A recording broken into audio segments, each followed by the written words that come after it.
اہم سبق۔ استاد کلاس میں داخل ہوتے ہی بلیک بورڈ پر ایک لمبی لکیر کھینچ دی اور کہا، تم میں سے کون اس لکیر کو ہاتھ لگائے بغیر اسے چھوٹا کر دے؟ ساری کلاس خاموش ہو گئی کیونکہ استاد نے ناممکن بات کہہ دی تھی۔ سب نے کہا، ناممکن ہے، لکیر کو چھوٹا کرنے کے لیے مٹانا پڑے گا، جو ہاتھ لگائے گا ممکن نہیں ہو سکتا۔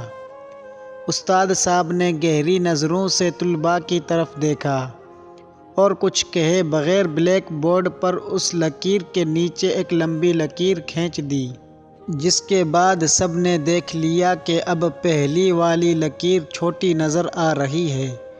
استاد نے اس لکیر کو ہاتھ لگائے بغیر اسے چھوٹا کر دیا تھا۔ طالب علموں نے آج اپنی زندگی کا سب سے بڑا سبق سیکھا تھا۔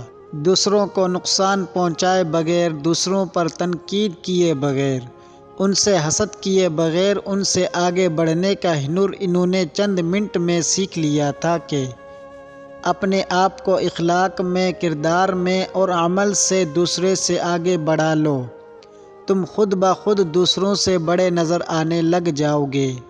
دوستو، اگر ہماری ویڈیو آپ کو اچھی لگی ہو تو ہمارے چینل کو سبسکرائب کریں، بیل کی گھنٹی کو دبائیں۔ السلام علیکم ورحمۃ اللہ وبرکاتہ۔